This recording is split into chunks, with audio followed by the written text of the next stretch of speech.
leave it to the professionals.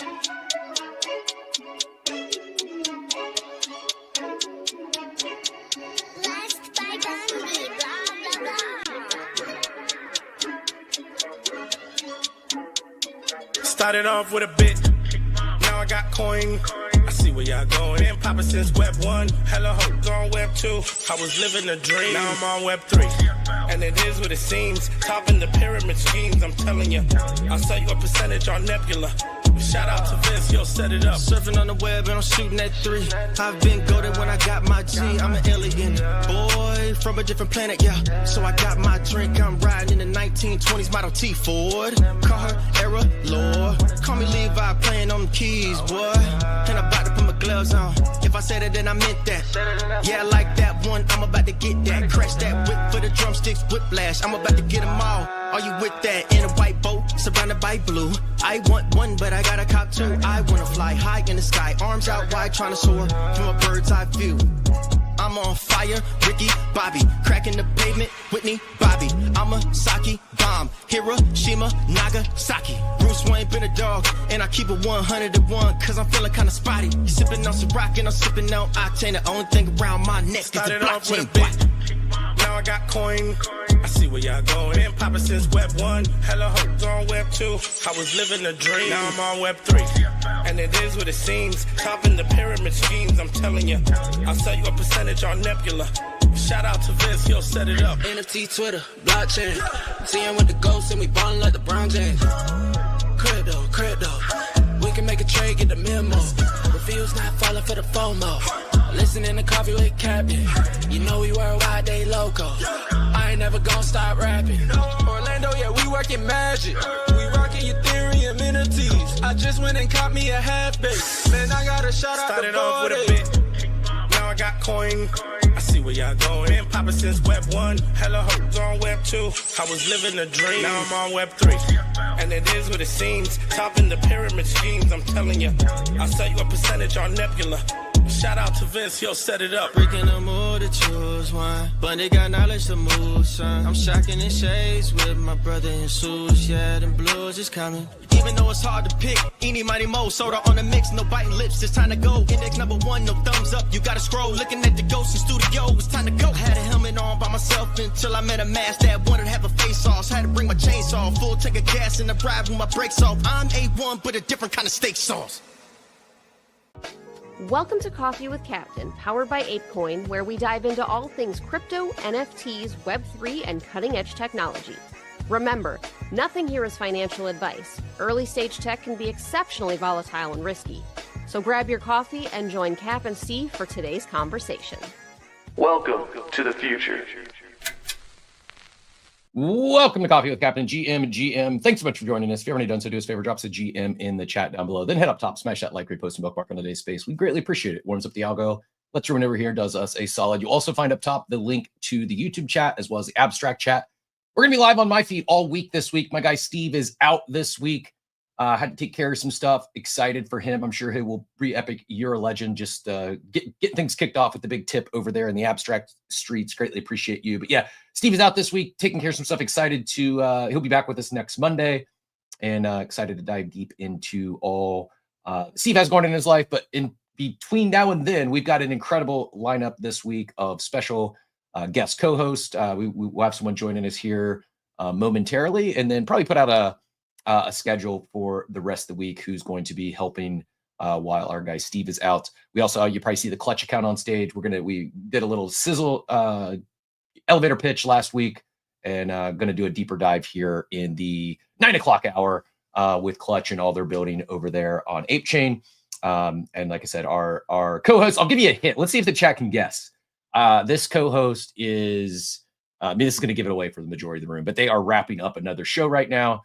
So you can probably, make 2 or 3 guesses who that might be and be accurate, but really excited. Long time coming for this particular individual. And actually, there's no replacing Steve, but I am looking forward to the guest this week. Looking forward to, it's something Steve and I talk about often as far as having other co-hosts on, but we just haven't done it that much. People are busy, or sometimes we'll talk about it and just not finalize dates. So sometimes the hand is forced, And all good. Clutch, you got a hot mic though, if you don't mind muting real quick.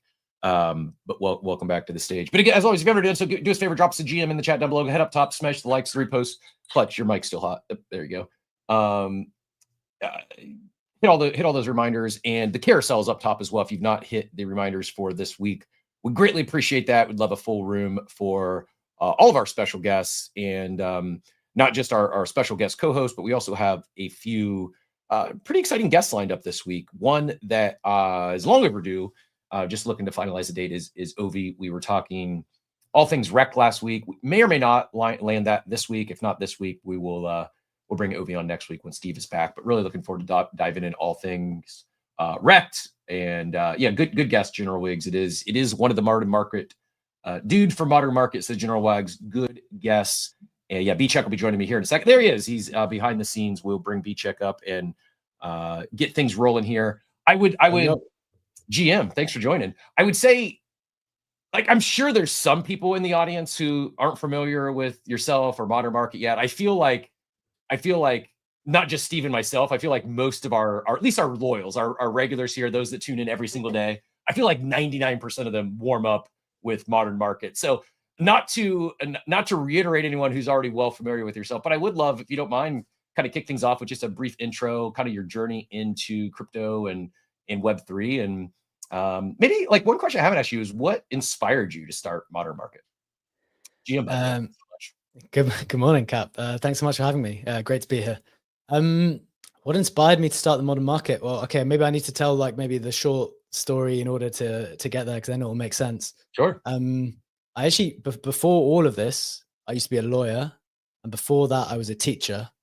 And then within 6 months of discovering NFTs, I was never in crypto, never in NFTs, never, it was never even entrepreneurial in any way.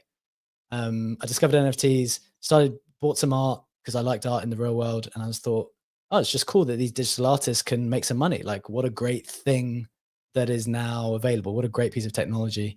Within 6 months, I'd quit my law job as a lawyer. I was a city lawyer in London.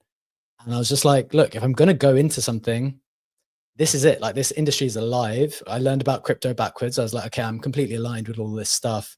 I'm going to figure something out. I'm going to bet on myself. Like, I made some money trading NFTs. I was a lawyer anyway. So I was like, I'm going to carve out a year and give myself a year to like do something. I used to be a lawyer. I used to be a teacher. What can I do? How can I contribute in a meaningful way that is not just trading JPEGs, which I knew, one of the wisest things I did was I knew that wasn't going to last forever, which was good. So I was like, okay, well, I can write. So I started writing a newsletter. I wrote the newsletter, the snapshot, for a whole year for free, just building up an audience. Managed to get that sponsored at some point. That weekly newsletter became the daily snapshot, which is what many of you might see more routinely, just like the main piece of research I publish every single day, Monday to Friday, on my personal account.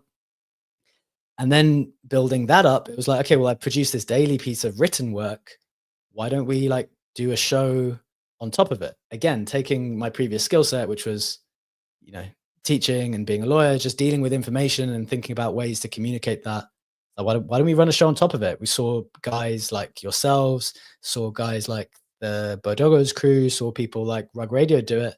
It's like, sure, that there should be space for like another show and who maybe approach it in a slightly different way. And that was it. We started with like 5-6 people joining our first shows.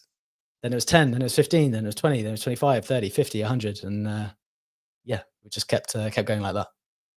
Well, first, congrats and much respect. I can appreciate starting a show and having, half dozen people in there and continue to show up every day and grow in the thing. I'm grateful for you guys. I know we've maybe shared this previously, but myself and Steve, often it's our pregame for this show. It's often like it's your snapshot in Modern Market is like, okay, I got my 60 minutes of news through a fire hose and I'm ready to host Coffee with Captain every day. And it's probably more often than, it's many times a week. There'll be a conversation on your show that we're interested in. And it ends up being, you guys do an incredible job giving very succinct headlines and the market updates. And then we'll like kind of unpack it and do a deeper dive here on this show. So completely unplanned, but it actually has become like a pregame for us here on this show. And it's often like, I know there's a lot like in the content space, there's a lot of people that will, like they'll clip Joe Rogan or they'll clip Mr. Beast. And then that's how they grow a following. We don't do the clips. We just talk about what you guys have talked about. And it's it's been a big help for us actually in terms of the research front. I have a question for you though, kind of selfishly. Wasn't planning on going here this morning, but we kind of our normal structure here is we do like about 15 minutes of just cold open. Sometimes it actually is relevant to the space. Sometimes it's nonsense like football or something that Steve or I are interested in or got into the weekend, and then jump into news of the day before we get to a special guest. But since we're still kind of in that cold open, I'm going to put you on the spot. Like, what would you? I've shared here with our audience a lot often that I have, this is show 902, 902. Showed up every day, but yet I really do struggle to put out consistent written content on the timeline, and especially with things like Kaito and all, I know I'm leaving money on the table. I've talked about with our I need to I almost need to do the reverse of what you did, right? Like you started a snapshot, grew into a show. So my question for you is, if you're me and show up, we do this show every single day, what would you do to better, like, is it just video clips and then put those on the timeline, which we've done? Is it taking my summary? Like, I also don't want to do just another snapshot, right? Like yours is great. Sure. And I know like Tyler did it, does kind of a daily thing. So like, I'm not trying to do the exact same thing to just have another version of like, hey, here's what NFT sold, here's the market. But any thoughts or ideas like what you would do? And really, like, again, it's selfishly motivated in the sense that I talk about all this content, but I don't put it in text. And therefore I end up missing out on all the info by airdrops. Or no, I don't miss out on them. I've been very, I'm grateful for the monies I've received, but it's like, I'm probably leaving like 10x on the table by not putting out more written content. So yeah, that's my, I'll hit it to you there. Any thoughts or like recommendations in terms of how I can do both better? Yeah. So I would say you probably have two options. I mean, there's a variety of options, but here's like the two ones that I go to immediately. And maybe I'll just think more off the top of my head as I kind of explain these two. The first is like the kind of summary, insight, key learning from your show every day. That's like one great way to like just repackage content, right? Like when people see people produce a lot of stuff, like think about the modern market right now. We produce the live show, which goes out on video. We then take that, we clip it once for Twitter, once for YouTube short, one longer clip for YouTube, and then obviously the live goes on. So like that's one piece of headline content which creates one YouTube short, one longer clip on YouTube, one thing on Twitter, and actually goes on TikTok as well. So like it's about thinking, how can you take what you already create and distill it in some way for you to repackage it? So I think like the main insightful takeaway from your show each day, whether it's a summary or not, would be good. So like either the insight, which I think is actually where people are moving towards, because frankly, I think AI is going to take my job soon when it comes to the written stuff, where if it's just like spewing out news. So I think insight, like human insight on something that happened in your show would be good. Just one point on the snapshot style thing though, I would like very much encourage people to not care about like the comparison element. Like you mentioned Tyler, who does a great one, I do one, and maybe other people do some of that style. The way I think about the snapshot is I don't even care about, I mean, it's nicer to get some engagement, but in a way I'm just publishing my research. Like that's just me researching and delivering, and it serves the purpose to, it doesn't serve a Kaito purpose, although it has it never served a Kaito purpose before. It was a research purpose, and happily it ended up ticking those boxes. And I think when it comes to content, that's always the best way to go around it. It's like, what is actually the authentic thing you're happy to produce? Because if you just produce it for the Kaito thing, it will be like worse content. So that's like one thing on the pure written. I think the alternative way you go written is you take more clips and you publish it as a video, and then you just put the text on top of it, and you like do a thoughtful tweet with the video base, and then at least like so you're kind of taking, I don't know whether the reason why you're stuck, but if it's like writer's block or something about writing, but then you take the clip as inspiration, and then something will flow maybe a little bit easier, because then you can put it on top. And I think Twitter might even be pushing videos a bit more as well. So those would be my two potential avenues for you.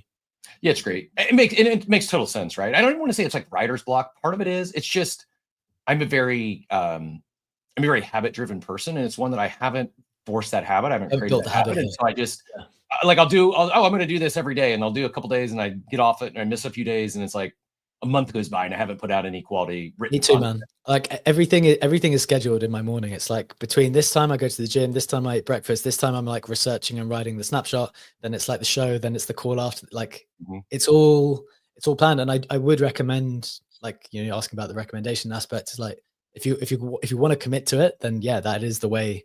I think it's almost like you just convinced me. I need to, like, the show is most of the time we're done at 10. Sometimes we run a little long, but I just need to like power block after the show, like from 10:30 to 11. I'm going to put out a piece of like force myself, create the habit, like actually put it in my calendar for, you know, a couple months until it sticks. And then stop talking about it, just do the work, because it really is. But the way you're doing, and I think that's probably why I've hesitated too, is I've not wanted to. I don't want my feed to seem like it's just a billboard. I'm only putting out there for Kaito airdrops, and you know, you yourself and Legendary, Brett, like you all do a really good job of that, because you're doing research. You're talking about things that interest you, and it just so happens that many of those are part of the Kaito airdrop, not the reverse way around that we see many people do. And for me as a consumer, it's very clear. It's relatively become super clear, right? Yeah, who's doing it because Polkadot, I've never heard of this before, but I'm going to go put up 500 words because I might get an airdrop, versus, you know, Funky's been deep in that ecosystem for years, and it's night and day when in terms of like consuming that content. So it's like that's what I need to do, is actually force the habit and talk about things that I'm interested in, not just the Kaito leaderboard, and probably birds well. I think that's really correct. I think that you probably know this already. This might just be helpful for other people for some like perspective on how I think about content. I often think, like, who am I creating this for? And often with actually all of the work, I'm creating it for the people I respect. Like, I want the people who I respect to like our product. And so I think the danger that people run into when you're, you know, really aggressively farming the various leaderboards on Kaito is that, to the extent that anyone might respect yourself or might respect me, or like other people who've like maybe been in the industry longer and are doing things from a more authentic perspective, not saying we, you know, look, I'm an airdrop farmer as well, right? So I'm not going against airdrop farmers. I appreciate people need to start from somewhere. I'm like almost basically at this point, I'm a professional airdrop farmer as well. So that's not the criticism. But because it's like the written content, there's something about your Twitter profile that's just so much more personal. It's your voice, it's your person, it's your character. And just being mindful of like the way that you do that, I think is important, because you don't want people to think that your voice is not your voice, and that you're just farming the Kaito stuff, basically. Right. And it's not that, like, don't get me wrong, I want the Kaito airdrops, but that's not my sole reason for wanting to put out more content. My sole reason actually is I feel it's a better funnel for the show. Like, I'm certain there's people who found Modern Market because they saw your snapshot on the timeline, or they, you know, and it's led them to, you know, now you end up with a regular listener, or ends up being a future sponsor. It's just like, there's CT, I feel, is the episode. All content is good. And actually, I don't know, I'd be curious your take on this. Like, one thing I've noted, I was speaking to Brett about this the other day. I was like, damn, like, we were just talking about output, maybe, you know, to varying degrees. I mean, you might look at us and say maybe we produce more than you, but then I look at others like, God, how are you producing this much? Like, I feel like in general there's a trend to like high output at the moment. Maybe quality goes down a little bit as a consequence, but I feel like that's just the trend that we're going in, kind of like a content super cycle that's been kicked off. Have you noticed that as well? Like, I feel like some people are really going on overdrive, which is respect to them, because some of the stuff is really good. But it's hard to keep I have not had this conscious thought till just right now. Everyone talked, the meme super cycle, the, you know, like this super, like content super cycle. It really is. And while there's certainly more quantity, some of it may not be the highest quality, but I also think there's a lot of incredibly high quality content that we probably wouldn't be seeing if it wasn't for things like Kaito. And I really never, like, what if what if like this actually becomes the next great onboarder in crypto? Because it's like right now, I feel like most of this content created stays on CT. But I was actually talking to Steve Friday that there is a world. There's some things like I feel like we're getting close. Like I wouldn't be shocked if in the next 30, 60, 90 days we start seeing, someone writes a great blog or an article or a Substack about some Kaito, about Infinex. And the next thing you know, they're talking about it on MSNBC or CNN or some mainstream publication. It's in Yahoo Finance. And I don't know, maybe that's too optimistic, but I hadn't thought about this content super cycle. And I do feel that the content shifted, right? Like I think about like when I first entered in very similar timeline, most of the content then was like, I'm not taking a shot at BitBoy, but it was like the cheesy YouTube, like shilling junk to where we've really evolved where I feel like today, most of the content, it's actually really high quality. No, I shouldn't say most, there's a lot of junk, but there's a lot more high quality content today than there was 4 years ago. Right. Yeah, I think so. I think, and that's natural for any immature. And I don't mean that in a negative way. It's just literally an immature industry. As it matures, it has the opportunity to attract better people, people who are going to attack things in a slightly different way. And I think over time, the quality just goes up. I'm just incredibly long. Two things I'm just incredibly long is crypto and content. So like for me, whenever I talk to anyone else who's like trying to figure out what they want to do, how they want to make an impact, I don't know if it's just because my brain just goes to content now all the time, and maybe it's because of my background as maybe a writer and a lawyer, teacher, whatever. But I can't see how anyone would do anything now without content being at its base. Like especially in this AI universe that we're in now, and especially when so many people are leveraging AI poorly and creating like, we talk about obviously farming Kaito content. You've got people obviously farming like obviously using AI and like not editing it sufficiently, not putting their own voice into it. Like the human connection, which you can create via content, I think is going to be such a huge differentiator moving forward in an AI world where AI written content is going to proliferate so much. And then B, frankly, AI avatars are probably going to start producing videos and explainers.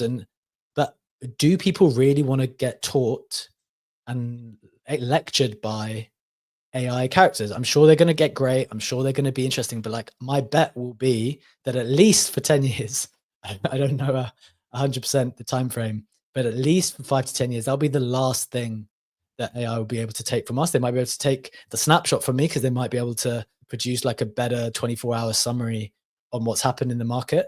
I would still argue that like certain insights they won't be able to do for a while. Just pure headlines, I think they'll be able to take from me. But the live, this is why I think a lot of content is going live. Mm-hmm. A lot of content is moving live because of what we're talking about. Like the recorded interview will move towards I don't know. I think experiences will go live more. But maybe that's like a general comment on the over indexing on demand content as well, and the lack of connection and work from home culture and all this stuff. But maybe that's a bigger point. I'm tracking with you, and I think that like you say you're long content, as am I. At the same time, there is this in the back of my head, like I'm very, very long content and crypto. At the same time, I also have the AI concerns that it can, I mean, from the written side, it's arguably better than us today, right? You could build an agent. I mean, look at some of the ones like AI XPT. I still go to AI XPT for news in the space. Does it hallucinate every once in a while? Sure, but it's often really good. And I agree with you, though. I think that it's almost like a bifurcation of content, right? I could see AI becoming like the quick hitters, the snapshots, the stuff we see on X. But yet I feel there is some sort of human desire for, even if they're jumping up on stage and interacting with us, right? Even if they're not participating in the social audio, I believe there is still something there. maybe it's just like an older generation where I grew up listening to like the morning radio and morning shows on the radio, and maybe the younger generation could care less. I don't think so, though. I think there's something there, I believe, for the live content, the human interaction. And I agree. I think that we probably got a 5-10 year runway at least. And maybe, like I said, that my kids, like, they could care less because that's never in their makeup. But yeah, I mean, personally, like, I consume a lot of content. I listen to a lot of podcasts. I listen to a lot of stuff like 1.5 or 1.75 speed. Still, my favorite way to consume is the live forum. And I can't explain it. I don't know why, but it is still a preferred method of content consumption for myself. Listen, we will jump into Web3 news here in a sec. We actually had some breaking news, it looks like. But BCheck did jump on our stage. If you're not already following BCheck's account, give him a follow right now. That daily stat check comes out 5 days a week, or is it coming on the weekend as well? Just weekends? Five. Got to cap it at some point. And then Modern Market at 7 a.m. Eastern, right before the show. It's my favorite show of the week, not Coffee with Captain. So yeah, if you're not giving BCheck a follow, go do that now. And I alluded to some breaking news. I haven't dove into this, but I just saw from the Watcher Guru account, it says class action lawsuit filed against Strategy, alleging misleading statements about its Bitcoin strategy. Again, not done any digging into that. And then simultaneously, I saw that Saylor just bought about another $1 billion worth of Bitcoin. Any initial thoughts on that? Is I guess even before we talk into the class action, do you feel Strategy is a risk? Is it a potential? Like, some people like are very bullish Strategy, and they're, they keep buying their Bitcoin, they keep buying their Strategy stock.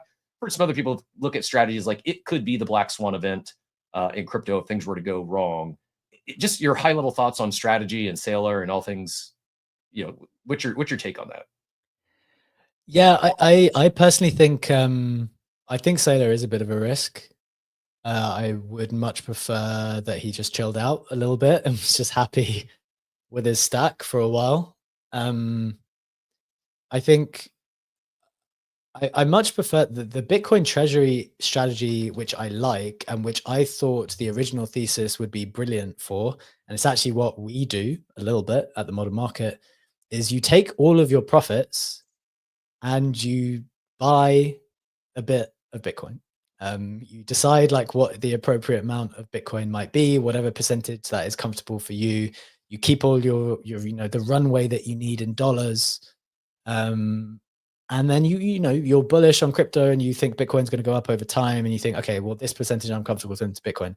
There's no leverage involved. There's no raising involved. There's no there's none of this like additional leverage involved or payment obligations in any way. That would be the way I love the Bitcoin treasury thesis. Like, every company in the world ends up allocating between 1 and 5%, and on 1 and 2% probably in the maybe more traditional people, and then maybe higher for people who are more comfortable in crypto. What seems to be happening, obviously, is that you just described it like no risk. I mean, yeah, sure, the asset could go down. It could be worth less a year from now. The asset could go down, and you as a company could be struggling, and therefore you might think that you need to sell your Bitcoin. That is the worst risk to there. But obviously, this is it's amplified by taking on these other strategies, right? And the other thing, which I think people are starting to do, is just thinking, well, MicroStrategy do it. Let's run the same playbook in every single country. This is my biggest concern. Maybe Saylor doesn't pop, but if he keeps doing it, we're going to see a lot of people continue to do this, and then it's like, oh, now we just went from one potential black swan to hundreds of them. I don't know. Yeah, and the thing that happens there is that every company's, the only reason they're doing, I don't think that many of these companies are doing it because for the that original reason that we just described, which is we have excess profits, we just want to take 10% and put it in Bitcoin. They're just saying, oh, if we raise this money and buy it, our share price just doubles or triples or whatever. Like, it trades above the asset value of the Bitcoin. It's like the opposite of what Bitcoin should be, right? They're talking about like strategic reserve. What the way that's not a reserve. This is a highly speculative bet they're making, right? It's like it's going from a reserve and touting like, oh, this is like gold. It's a reserve. The way that most of them are purchased is they're not treating it as a reserve. They're making high leverage bets on this, right? Yeah, and it's all to do with the share price ultimately, right? Like, because it's kind of like an alchemy. We just buy this Bitcoin at this value, and for whatever reason, the market values it way more. So it's like creating value out of nothing. That's the enticing thing for many other companies, and I just don't think that is. I just don't think that's a sustainable thing for everyone. I don't think all of these companies will trade at this huge sailor premium. And yeah, I mean, I'd rather that ends the experiment for all of these companies. And I would much rather they pursue the responsible Bitcoin treasury strategy, which is just buy your Bitcoin because you think that it's a good hedge and allocate a percentage to it clean, not like the financial engineering that Saylor is doing, which look, maybe it's going to work out for him, but I don't know how many other people can. I think, like, to what end, right? Like, is he just like, is this playing just to, like, Bitcoin's $1 million? He's still going to be.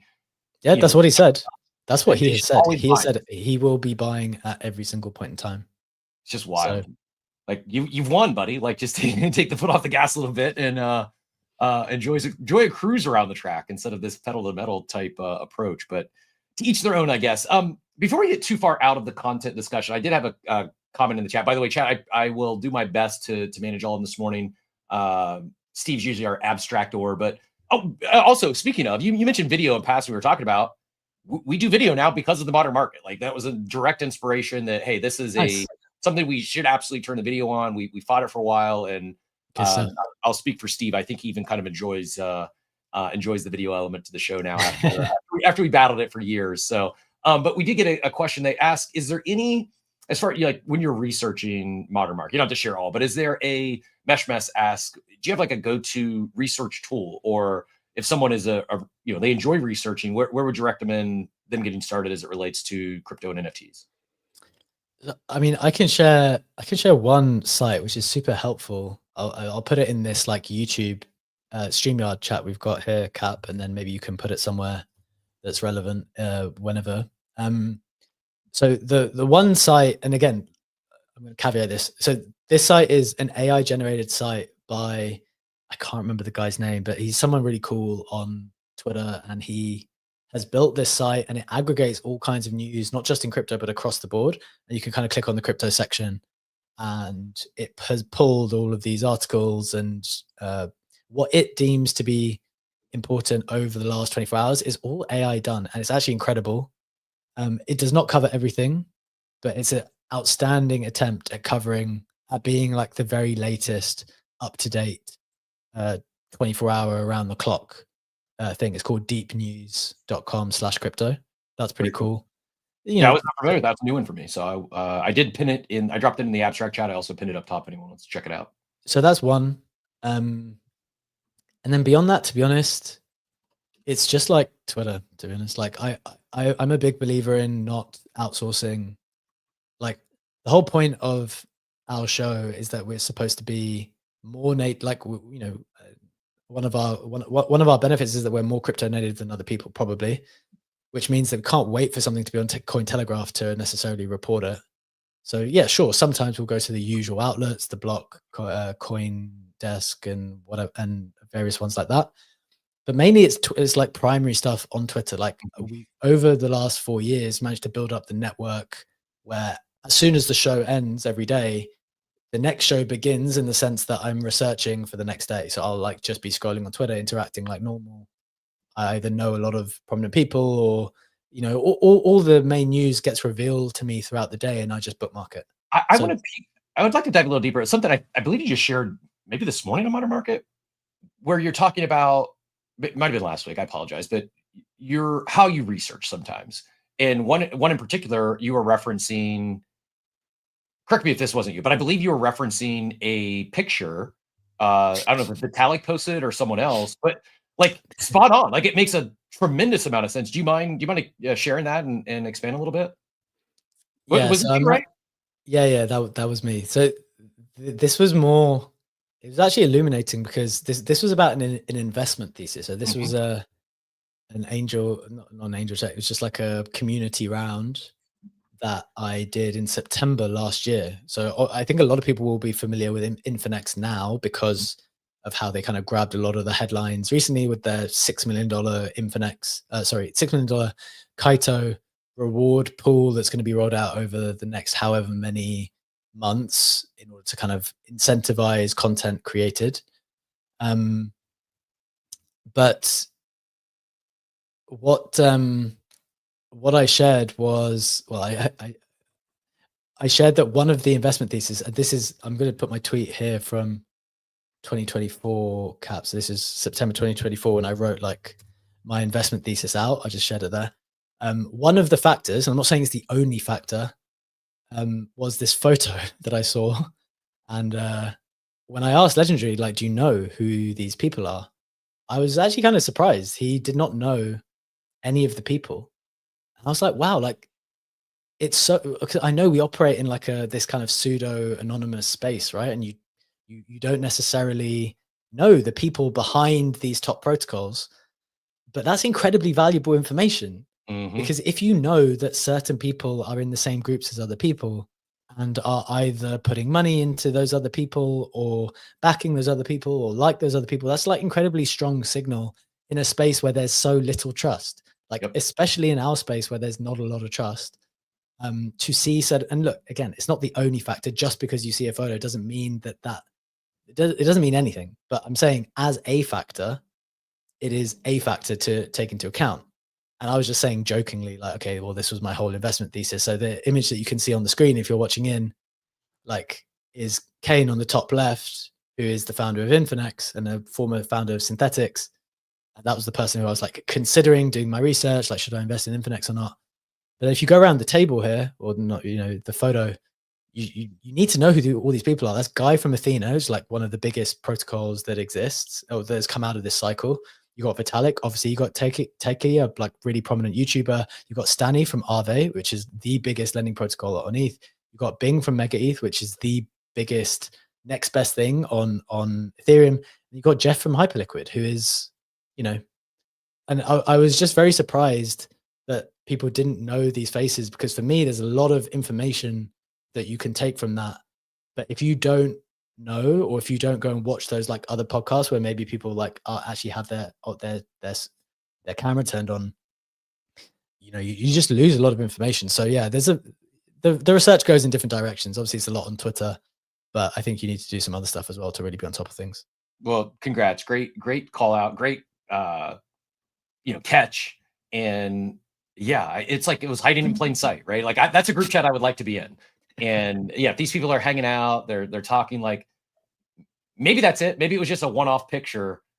Probably not, right? Like, doesn't seem like, oh, they just were at a conference and someone like, hey, let me get a selfie of all of you here. Like, it seems like a pretty tight group of friends, if you will, or associates. And like, I don't know. I wouldn't read in like too much into it, but it was like a factor, you know, that's the kind of thing I was at worst, right? Like, if you're on the fence, oh, should I do this or not? And you're like, oh, well, the founder of Infinex is friends with all these people. Like, it doesn't guarantee success, but it can't hurt, right? It is a little help. It's a factor for sure. Yeah, no, I found that really interesting, and you're right. Like, I think it also just, I'm doubling down on while AI, I think, will help produce more content, and it'll streamline some of the content and maybe some of the shorter clips and stuff. Like, that is like a perfect example of, I don't see a world where AI replaces being present and being like in touch with the space, right? Like people talk about being in the weeds, or, you know, like that is just like, it was right there in front of everyone. And yet, if you're not paying attention, like no one's calling that out except for yourself when you did the tweet. Like, it's just like, you do need to be paying attention to this space. It moves very quickly, but it's also a very, very, very, very, very small industry relative to other things. It's like, you could spend the next month researching, and I'm pretty sure you'd have a good pulse on like who 99% of the movers and shakers in crypto are. Is that a fair? Is that a hyperbole, or do you think you could really study for a month, even brand new, and you're gonna have a decent idea of who, maybe 90% is a better number of who, like, the real leaders and influencers, like not KOLs, but actual influential individuals are in the space? I don't know. I don't know what it would be like to attack it cold with that specific objective in mind. I think the best form of knowledge and experience is built out of like routine and like passionate, routine and passionate work. So like caring about the stuff over a long time period, and maybe not being the specific goal, but like this kind of passive knowledge that you keep getting, like the amount of passive knowledge I have now to be able to like look at that photo and just like know who they all are. Like I don't know when I got that knowledge, right? And I think that's maybe my point. So having like this specific objective to find out who they are, I don't know how that would work, but because I think the way that I accumulated it is just over time consuming, being interested, and who knows, I think the answer to your question is I don't know. The thing that I do know works is by being like genuinely curious and putting the work in over a long period of time. And part of being genuinely curious is actually, I think, genuinely enjoying or being curious about the space, right? Like if you're not into it, it's probably going to feel like a lot of work. And you're right. Like I didn't know every face in that image. I knew the names from being here, but I didn't know every face. I haven't seen them on a podcast. And I think like it's showing up, it's tuning in, but it's also, I think it's another maybe example of the power of in real life. I know you don't do every in real life conference or every meetup, but I think I've heard you talk about maybe even some serendipitous or spontaneous like connections and meetings that have occurred at some of these in real life conferences. And it's also, you see Kane talk at Consensus, you're probably not going to forget his face, right? Like I think that's another great example of attending and putting like, I'm saying this as I did not go to Consensus this year, but fan of the in real life meetups and events and conferences. On that news, what are you planning to attend next? Do you have scheduled out the rest of this year? What in real life stuff you're planning to hit?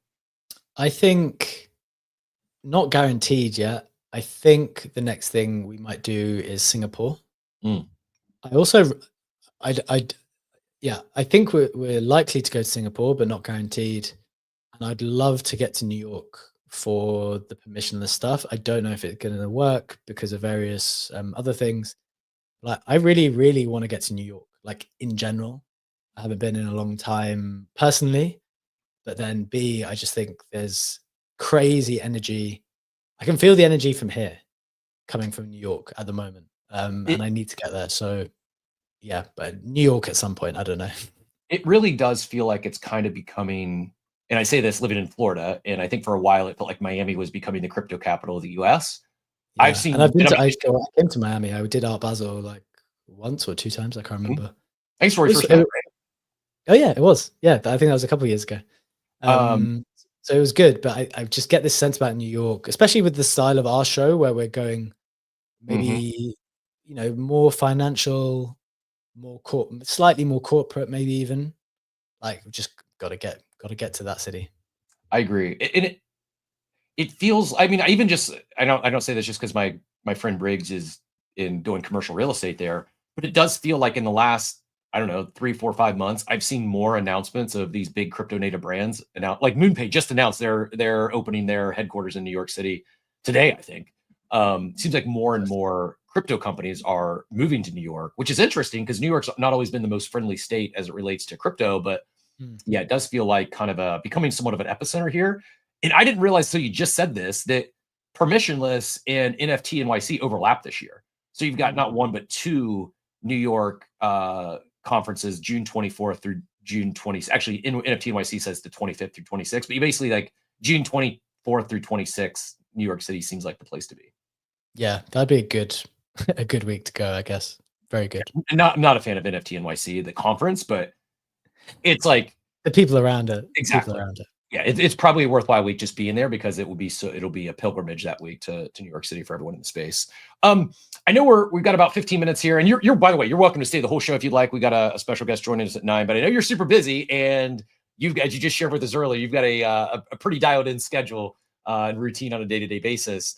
But before we shift gears around 9. Anything else you wanted to dive into today? I pinned up, we don't have to go this route, but I did pin up a post from Whale about the Kaito Genesis and his NFTs and the Kaito token and all things they're doing over there. You guys have been crushing with that. That's one thing we could talk about a little bit if you'd like, or dealer's choice. Feel free to we can go that direction, or anything else you'd like to hit on here before we run out of our first hour. Yeah, I think we can talk Kaito. I think. I mean, just for people who know, like we're obviously big on the investment side as well. We've done like a bunch of angel rounds, and we trade the market as well. So I think one of the reasons people like our show in general is because when we're talking about the various things that we're doing in the market, like we're actually doing them, which is quite helpful. So we and that's kind of what we discussed on the show this morning, right? Like just general thoughts on Bitcoin and the various things that are going on in the market. But one thing that I think, and that's why maybe it makes sense to go in the Kaito direction, is because me and Legendary had a 2.5 hour conversation Saturday night about like how we think the market's going, where's their opportunity. It feels like the thing that I like to look out for, rather than like fast trades between meme coins and those kind of things, is like asymmetric opportunities where something presents itself that is maybe disproportionately going to get rewarded versus other things. And I think that's what's happening. I think that's what has happened so far in Kaito, where people who are doing things well, whether that's for Kaito itself or for like partner protocols, are getting like disproportionately rewarded. So it's like, any new business, there's a period of time where you enter a new market and there's super normal profits. Like we're in the super normal profit stage of Kaito content creation. Eventually that is going to get eaten into. And I think one of the ways it gets eaten into, we were talking about this on the show the other day, is I think actually you commented on this one, Cap, where I was making a comparison with airdrops, where once upon a time you could just use a protocol for a bit and then there'd be money in your account. It's like, oh, we just airdropped our users, well done, like cool. It's like, oh, that's great. Like that's like a load of money. I was just using something normally, and now I've got this money. Don't need to claim it, don't need to do anything, just got airdropped. And I think that's kind of the phase we were in with Kaito, where it's like, oh, I said ApeChain 3 times and now I've got $500. Like that's amazing. And I think what happened then with airdrops was people realized, oh, people will want this money. We can make them do things. We can make them jump over through a bunch of hoops to get this money. So that's what started happening. And now we have elaborate points programs that go on multiple seasons. And like, you got to do this bridge and that bridge and transact this many times and move this much money. Like there's all kinds of criteria, to the point where you actually need to do the maths. Is this airdrop going to be worth my time and effort that I put into it? Because it foreseeably might not be. And I think the same thing's about to happen with Kaito, where a lot of protocols are going to be like, look, sure, we'll give you 1% or 2% of, 1.5% of our whole supply, which is foreseeably like a reasonable amount of money. But we're going to like just slowly start increasing the workload on you. And then people will need to figure out, is this worth the money and the time? And that's the thing that I think people always forget when doing any of these calculations. It's why I'm a super lazy airdrop farmer. I don't want to do anything. I want the calculation purely to be allocation of capital and knowing what the yield is on that by being lazy. I don't want to be allocating capital plus 1 hour a week thinking about it, doing various things, because then I need to factor in my time into that calculation. So I don't want to do that. So that's why I'm a super lazy airdrop farmer. And then because it adds that complication into it. So I think we're in that maturing phase for Kaito now, and it'll be interesting to see like how the different protocols kind of approach that, and how creators respond as well. Has Kaito won? Do you think, is there, whether it's Wallchain and their quacks, or I know they're not saying they're a direct competitor, they're calling it something different than InfoFi, but do you think is there room in the market for more than one protocol to do what Kaito's doing? No, not now. It's too good. Mm-hmm. Have you ever used the Pro subscription? I've not, no. It's really good. So do you need educate me on that? Like I've got some Kaito stake, not a huge amount. I just stake 75% of my airdrop, and I need to get more I will vote occasionally. I don't do that so I'm probably messing up by not voting every time I have voting available. how do you how do you get access to the pro? Is that the NFT, or is there a Oh, subscription? that's got nothing to do with anything. That's like pay $1,000 a month and use the full capabilities of Kaito and track everything to the fullest ability. You can search for topics, you can search for things that you have written, you can search for spaces, you can search for what people have said in previous spaces. This is things that there are things that you can do in the pro product that is just really, really good. And I'm not super familiar with all the competition, so I can't say that someone might not do anything better. But from a product standpoint, there's two standpoints always with any product, right? It's like, okay, from the product standpoint, who is literally better, purely from a product standpoint, and then there's the whole mind share in crypto where it's like, if you're really good at getting attention, then maybe you can usurp someone that has a better product. But from what I can tell, they have the best product and they have done fantastically well with all the partnerships and have got all the attention. So I don't see that moat getting taken down.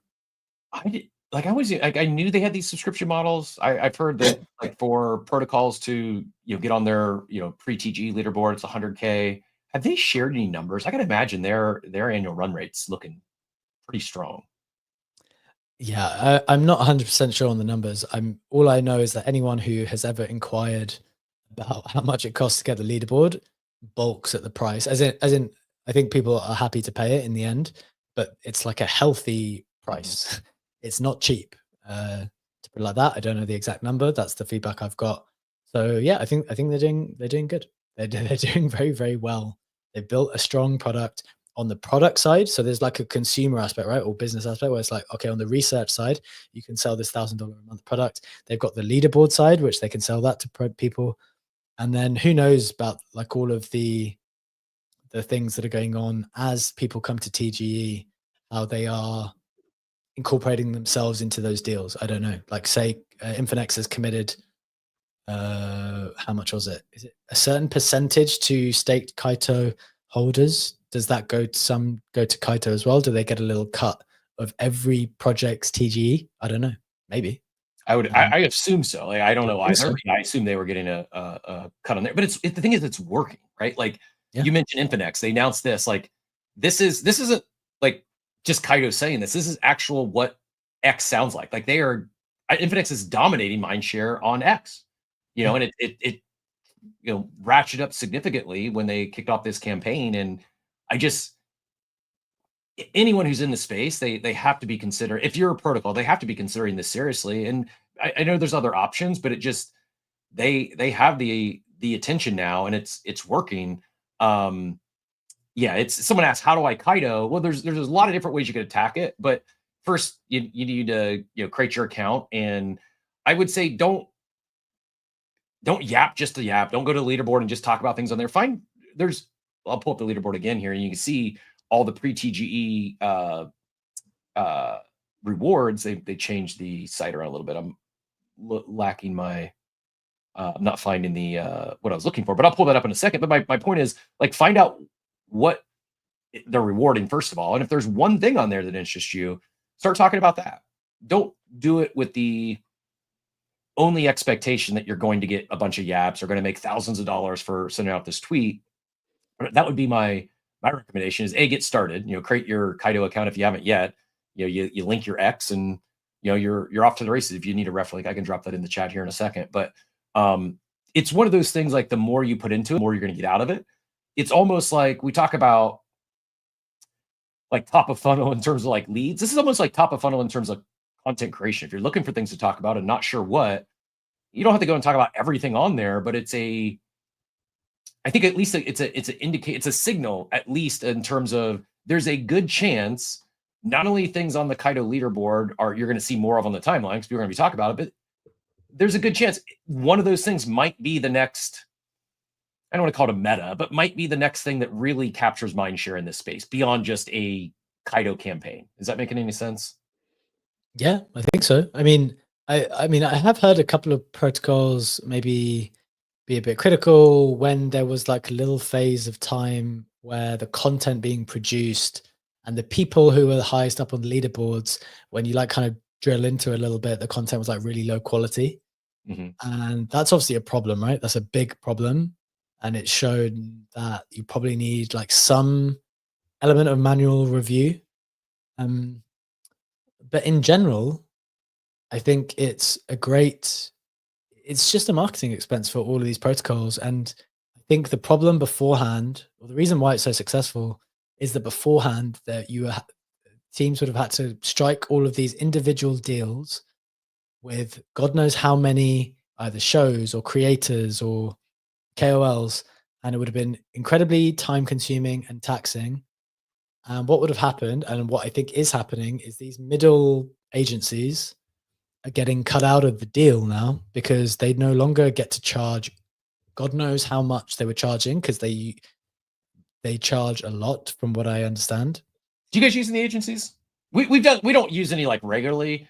We've done a few like one-offs. Like someone will come out to us like, hey, do you want to talk about this? And it fits for us. It's something we'd gladly talk about, and we haven't engaged them directly. So we've done a few deals like one-offs with agencies, but we don't use any on a regular basis. Do you guys? We have a relationship. We have like certain friends at certain agencies. So it's like, if they come with a deal that is relevant, then we'll take it. But that's less to do with the fact it's an agency. It's more just like, oh, it's a good deal.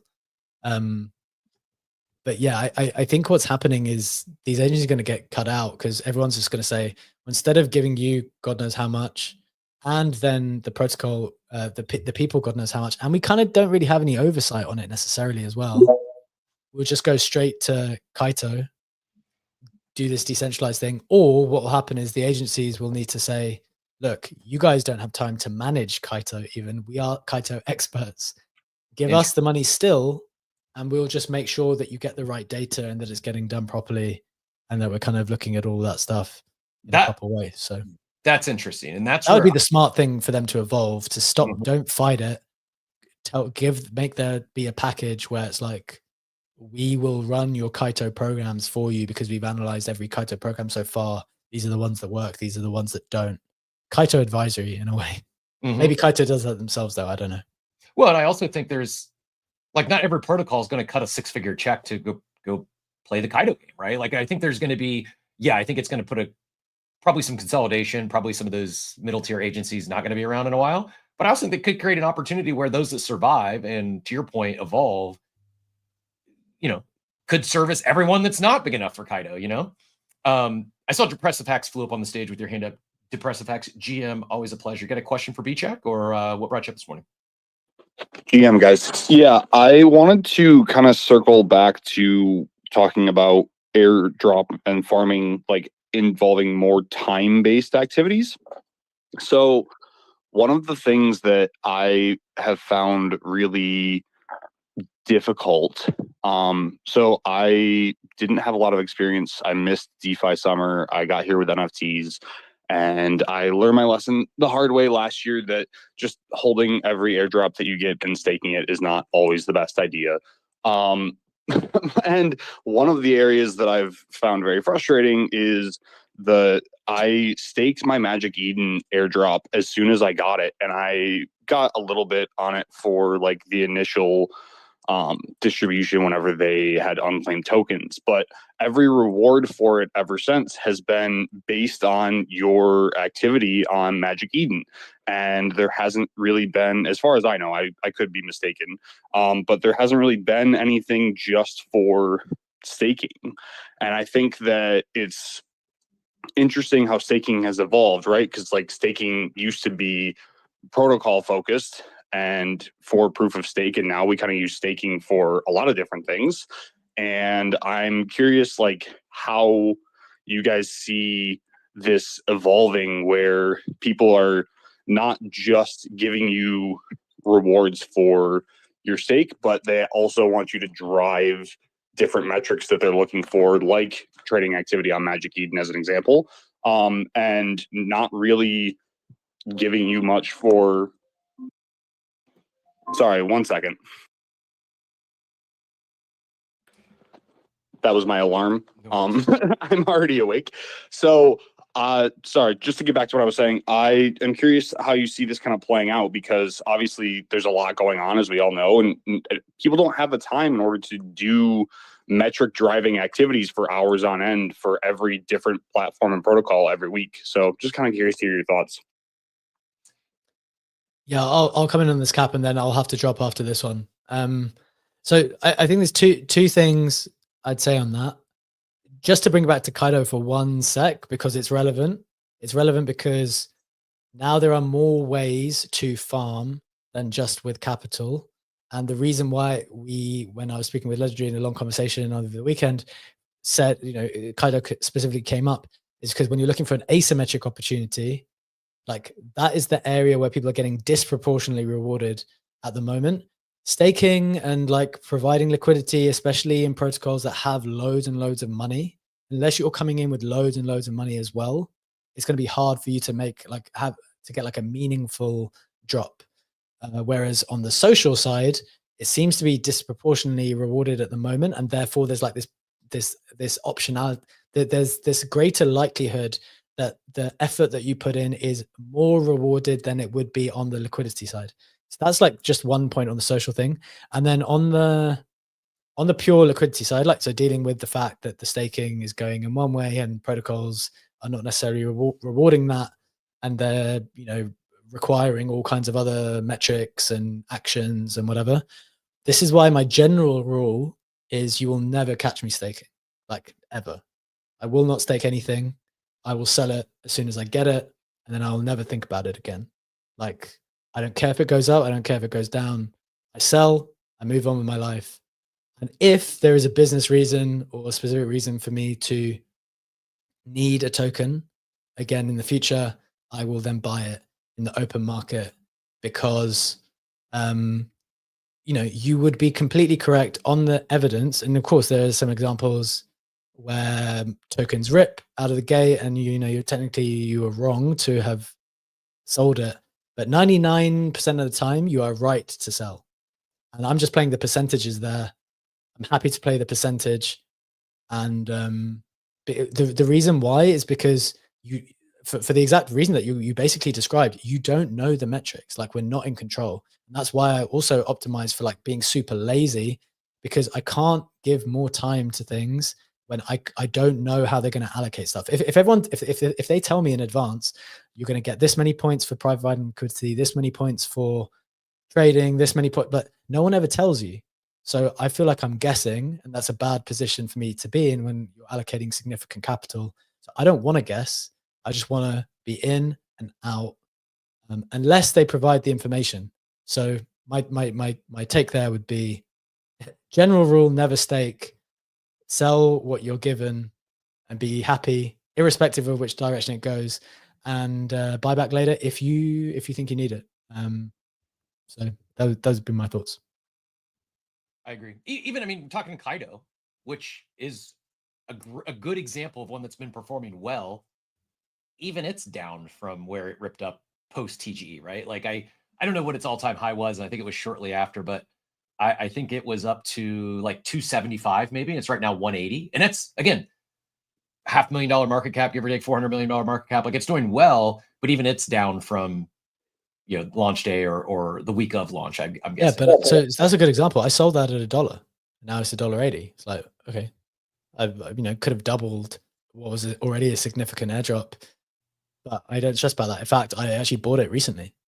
So it's like, because I want to play around in staking it, I want to see what these things are. I might put some in Pendle as well, because the PT side of that is like 50% or something. So I know you got to get out of here. Do you have 30 seconds to talk about that Pendle thing, or no? No worries if you don't. It was the first time I heard it was this morning. We can market recording if not. Yeah, basically there's just like, Pendle's like this new protocol where you can separate the principal from the yield, and it allows people to speculate on the yield of a protocol. And the simple answer for now, although I'd recommend listening to Bread's more detailed answer, is that there's a way to get like 50% APR on your Kaito, your staked Kaito, if you were to put it in Pendle at the moment. So that'd be the thing. This is actually like a professional foreshadow. Believe it or not, we've got Bread coming on the show tomorrow to help us out this week. So appreciate you being the Q. Brad, we got your first topic of discussion tomorrow. We can do this deep dive on Pendle. There you go.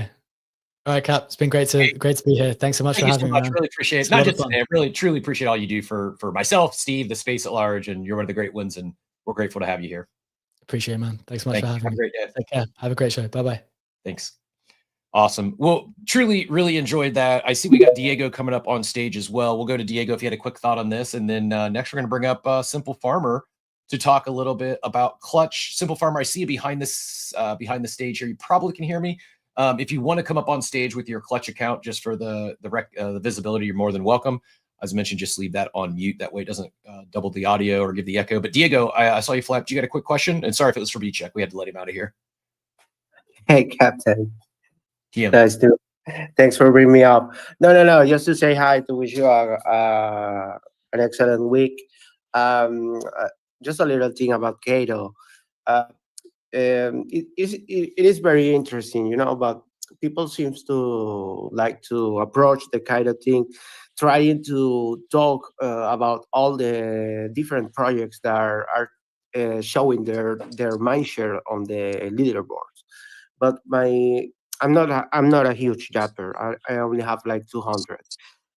But my honest recommendation for everyone that is trying to maybe get their jabs, because of course we all want those juicy airdrops that we are seeing all around the feed.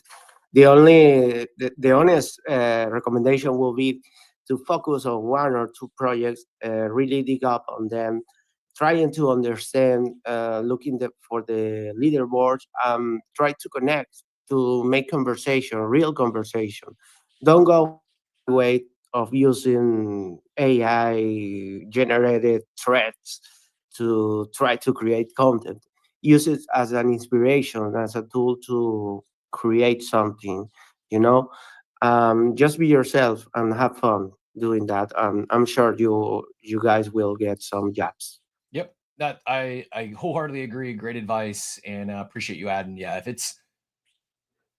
it's very like we B-Check and I shared, like especially those people who are deep in not just Kaito and that ecosystem, but anyone who's deep in crypto Twitter, it's pretty obvious who is just tweeting something because they're trying to farm an airdrop, or who used AI or ChatGPT to put out a post versus someone who's really experimenting and researching a protocol. So the summarize what Diego shared there that I will double tap on is don't try to talk about every single protocol. And there's like over a dozen now. Find one or two that you're actually interested in, do a deep dive, talk about that maybe once a day for a week and see what happens. Maybe one of them catches. And then the other thing he said is find your leaders, go comment on B-Check, go comment on Brad, go comment on IC, some of these ones that are driving a lot of yaps. Maybe they haven't come across your content yet. By interacting and communicating, commenting on their post, you're likely to start picking up some of those additional smart followers. They're likely to interact with your stuff in return. And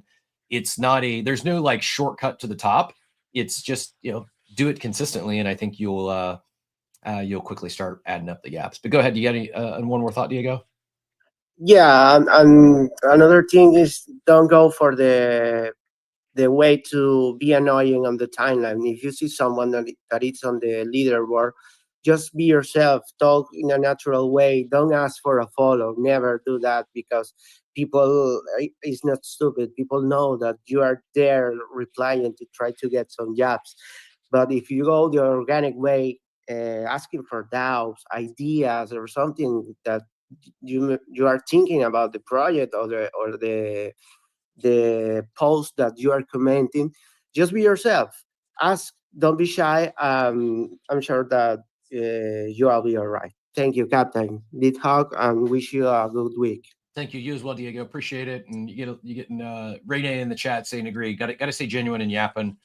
Don't sell your soul. And just be consistent. Get out there and also set your expectations. Like, it's unrealistic for you to go out there and be number one on the Yap leaderboard and get an airdrop as big as some of these others who are, have been doing this for years, right? Like, give yourself some grace and know that it's not likely that you'll be at the top of the leaderboard. And hey, who knows? Maybe you catch one that goes viral and you do get up there sooner than later. But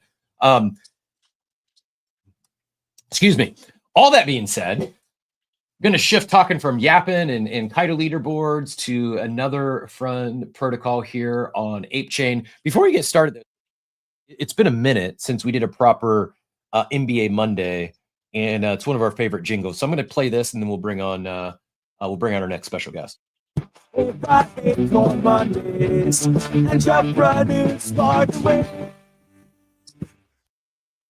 GM signal, excuse me, SimpleFarmer.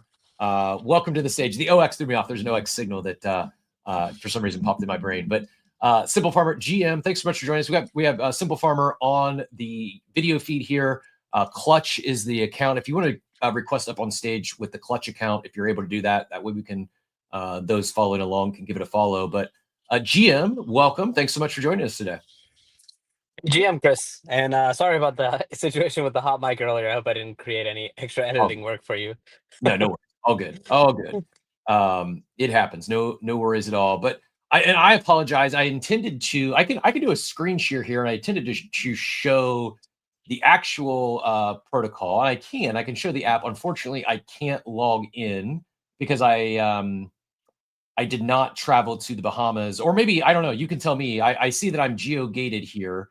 I usually take a quick trip to the Bahamas to check stuff like this out, but I did not do that before I started the stream. And if I take the quick trip to the Bahamas now, it would disconnect the stream. So my apologies there. But and not to just jump right into the geo-gating, but where is Clutch available today?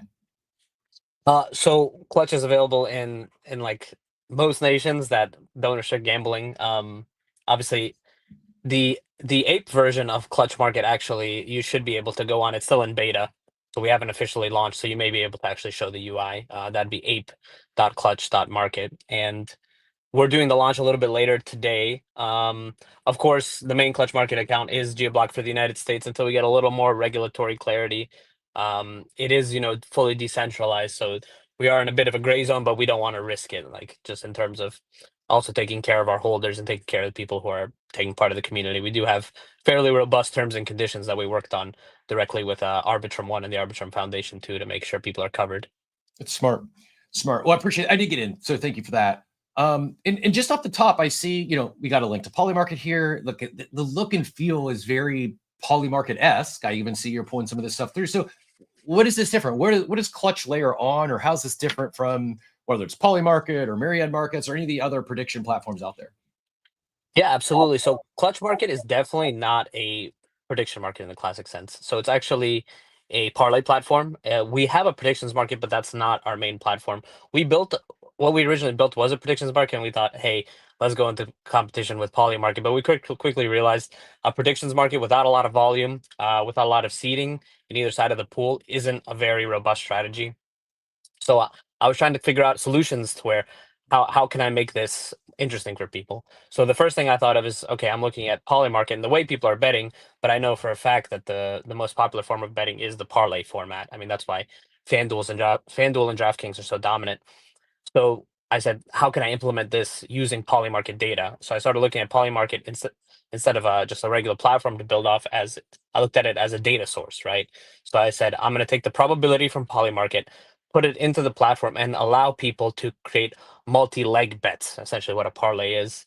I assumed before that everybody knows what a parlay is, but I realize now that not everybody knows what that means. You know what? I would assume the same, but we probably should explain. Like for those who aren't sports gamblers or familiar with prediction markets, what is a parlay for those who might be the first time hearing the word? Yeah, so a parlay is essentially where you layer something that besides what Dave Portnoy shills that are very negative EV parlays. Tell us what a kid, but seriously, don't buy the Portnoy shills because they're negative EV most of the time. Go ahead, I digress. Yeah, definitely. So parlays are definitely multi-leg bets. So that essentially means you're layering 2, 3, 4 bets or more on top of each other to get compounded odds. So if you're making one bet that's a 2x and another bet that's another 2x, if both legs of your bet hit, you get a 4x. But if one leg of your bet doesn't hit, you don't win at all. So all the legs of your parlay have to hit in order for you to be successful in this platform. Another big difference is, again, because I had to change the model to be able to provide like interesting levels of betting for people, because like I said, predictions markets are going to have a hard time competing with Polymarket directly is instead of having each market have a liquidity pool behind it, there's one main liquidity pool that backs every single bet on the platform. And so it's fully decentralized in that way. And users can actually stake, in this instance, ApeCoin in the platform. This platform on ApeChain is NFT gated by our NFT collection, Clutch Puppy, so that we're bringing NFTs with utility onto ApeChain. This was a priority of ours with our transition into ApeChain. So there's several differentiating factors. Another huge thing is that Clutch Market is actually a NFT generator. So every single time you place a bet, you're actually getting an NFT receipt corresponding with your bet, and then you're able to sell your bet early to other users because you have an This is NFT. important. I just wanted you to say that again, because like maybe some people are familiar with parlays. Maybe there are sports bettors in the audience. I know there's some of them. You can potentially sell your bets, right? Like if you're betting on futures and you bet, I don't know, Ashton Genty for rookie of the year, and he runs for 300 yards week 1. Well, you could cash that out early if you want. But how is this creating an NFT of your bet? How does that enhance or improve the we'll say the cash out market in sports betting or betting in general? Yeah, so it lends to additional strategy as well as arbitrage. So people can then arbitrage odds essentially because odds change over time. So, for example, if you bet on the Lakers to win the NBA Finals next year, and all of a sudden they trade for, I don't know, Giannis Antetokounmpo, their odds skyrocket up, right? You have that arbitrage opportunity where you actually got in for a lower price on a bet that included the Lakers winning the NBA Finals, being the NBA champion. So it leads to additional strategy, and also this is what's unique here is that we're in Web3, right? So it's decentralized. A lot of sports right? books, yeah. So Yeah. so go ahead. I didn't mean to cut you off. I'll let you finish. Yeah, it's fine, no problem. So Clutch Marketplace is actually our NFT peer-to-peer marketplace, and it was initially we created this actually as a cross-chain peer-to-peer token exchange because we were existing on a chain that had a really slow bridge to bridge off. So it took people 7 days to bridge off. So I built out the platform to give people the opportunity to exchange their tokens back instantly peer-to-peer. I was like, okay, if we don't have a bridge that's instant, users could be the bridge and they could just make premiums off other users for bridging them faster. And then I said, okay, now what if I give the users the ability to do NFTs with this? So then I did that. And then once I built the parlay platform, I was like, I might as well have the parlays be NFTs and make them tradable. So it kind of came full circle. And again, just to I know we do have a lot of sports bettors. You've already connected with Bunchu. He does our regular Thursday segment here. Just long time friend of us and friend of the show. But like in that Lakers example, let's say you put, I don't know, $100 on the Lakers to win the championship next year, and it's paying out plus 300. So it should be better than that. But let's say $100 will win you 300 if they win the championship. And then they get Giannis in a trade. Now all of a sudden their odds go from plus 300 to plus 100. You're far better odds the Lakers win. Let's say you made that bet on Bovada or DraftKings. They may give you could cash out your bet, your $100 bet, you could cash out for $150. Whatever the platform, whatever the book decided they're willing to pay you, you got to keep in mind too, they probably want you to cash out. They probably know they've got algorithms, they've got bean counters there that they're not giving you, that most likely not giving you plus EV odds on the cash out. They want you to cash out your tickets because it's mathematically, it's a better deal for them for you to cash out than you end up hitting the bet that they think that was likely to hit. Whereas, so they're going to give you less of a payout, most likely. Then you might be able to get in the actual open market, a peer-to-peer market, where here in this example, you have that same Lakers bet, they get Giannis, you could list your ticket for sale for not $150. Maybe you list it for $500 now, because if it wins, if it hits, it's going to pay out $1,500. I know I'm making up numbers here, but the idea of this peer-to-peer betting markets, I think it's the future, not just for parlays, not just for cash outs, but the idea of being able to sell your bet tickets on the open market, not have to just take you can't shop that. I guess you can. There's probably secondary platforms there, but it's just not easy. You got to jump through a bunch of hoops if you want to sell a ticket you have today on a future. So I just, this is really evolving what is a booming industry. I don't want to get too far ahead of ourselves here, though, when we talk about Clutch, because I understand it's easy. My brain grasps when you talk, okay, you create a ticket, it creates an NFT, you can sell that ticket. When, like, you see this parlay I have up on screen here now. I just, randomly clicked a couple things here, and we've got will Microsoft be the largest company in the world by market cap by May 31st? That's a 2.9x. Will XRP dip to $2 in May? That's a 1.57x. So individually, I could get 2.9x on that bet. I get 1. Or if I bet them both, it's 4.79. So I could bet $10 and win 46.9 or 46.90. If one of them doesn't hit, though, I zero out. Who's on the other side? Is this Clutch is on the other side of this, or is the parlay also peer to peer? Yeah, it's decentralized fully. So there's a staking pool on the other side. If you hold the Clutch Puppies NFT, which is minting right now, Magic Eden, you can stake in the platform. And obviously, as many people know, parlay platforms, FanDuel's, DraftKings, they make billions of dollars. So you're pretty much getting access to potentially a massive revenue source. We can't tell you what your APY is going to be now because it's volume based, right? It's based on how many users come through. But we did a 45-day test run on Arbitrum, and we were getting over 200% APY on 180K in trading volume. Impressive. So let's go to the NFT, and I'll grab a link and put it up top here in a second. If you hold the NFT, you can stake. You're staking Clutch, or you're staking Ape, or both. You can stake Clutch on Arbitrum. You can stake Ape on ApeChain. Okay. Yeah. And I do have to have the NFT to stake. Are there other perks or other utility that come with the NFT? Yeah, absolutely. So we're actually working in partnership with Banana Bill as well as the Arbitrum Foundation, and they really like the product. Obviously, they think of it as a platform that could potentially bring on a lot of new users to both ApeChain and Arbitrum. It's the Arbitrum orbit. So they're actually going to be funding a lot of free bets for users as well, and we're going to be giving that out to the users who hold the Clutch Puppies NFT. And then also, as an added bonus, we're actually dropping an ODT options mini game. If you remember the pancake, I mean, they still have them. The pancake swap higher lower prediction. Mm-hmm. So we built out a version of that. It goes over 69 seconds, essentially, where if you predict higher lower correctly, you get a 1.5x. One of the main reasons of building this out is I wanted to help give some of the extra other tokens on ApeChain, some of the meme coins and stuff, potential for extra utility. So we're going to reach out to some of the other ApeChain communities so they can integrate with that platform as well, just so we can get more community interaction going. I'm really, really big on bringing utility to ApeChain, which is already such a strong, robust community of users. It's to put it plainly, free marketing, right? Mm-hmm. You've got 20 people hosting spaces. Spaces are essentially running 24/7 for ApeChain on X.